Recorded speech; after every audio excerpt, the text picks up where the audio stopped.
તરફ જૂનાગઢમાં ભૂતનાથ વિવાદમાં શિવગીરી હવે સામે આવ્યા છે। મહેશગીરી પર શિવગીરીએ ગંભીર આરોપ લગાવ્યા। મહેશગીરી પોતાને બાપુનો ચેલો ગણાવે છે તેવું શિવગીરીએ કહ્યું। બાપુ હોસ્પિટલમાં હતા ત્યારે ગાદીનો કબજો લઈ લીધો હતો। બાપુની ઈચ્છા પ્રમાણે સમાધિ પણ ન આપવા દીધી।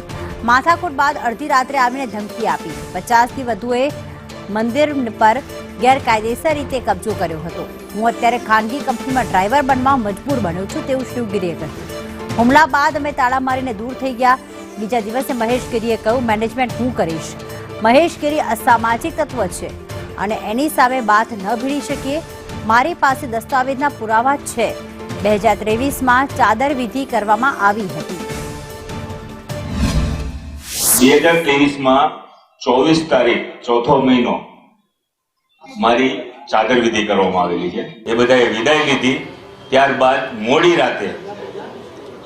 રાતે મહેશગીરીના જે સમર્થકો કહેવાય એવા લોકો 50થી 60 લોકોએ આવી અને મંદિર ઉપર કબજો કાયદેસરનો ગેરકાયદેસરનો કે જે કયો એ કબજો જમાવી લીધેલો છે। ત્યાં શિવગીરી છે કે જેની છેલ્લી ચાદર વિધિ ભૂતનાથ મંદિરના વસમગીરી બાપુએ છેલ્લી ચાદર વિધિ શિવગીરીજીની કરી હતી।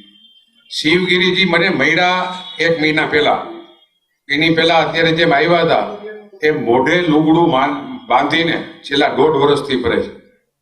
એણે મને જ્યારે આવ્યા એની ચાદર વિધિના મને એને શૂટિંગ બતાવ્યું। લીગલી લડાઈ બેને જબરજસ્ત કરી। આજે જ જુનાગઢમાં એસપીને જે ફરિયાદ કરી હતી એસપી એમ કીધું કે આ ગોકુલ હોસ્પિટલ ન છે એટલે એને રાજકોટ લાગુ પડે।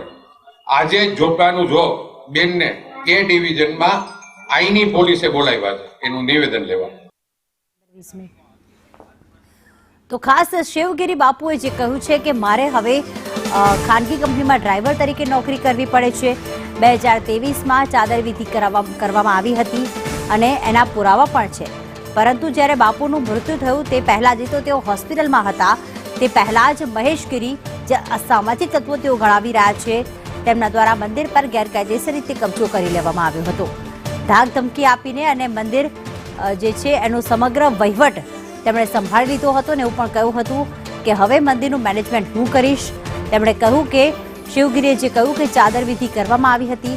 પૂર્વ ડેપ્યુટી મેયર ગિરીશ કોટેચા પણ તેમણે કહ્યું કે 1 મહિના પહેલા શિવગીરી તેમને મળ્યા હતા અને આખી જે ઘટના સામે આવી છે તેમાં મહેશગીરીએ ગેરકાયદેસર મંદિરનો વહીવટ સંભાળ્યો છે।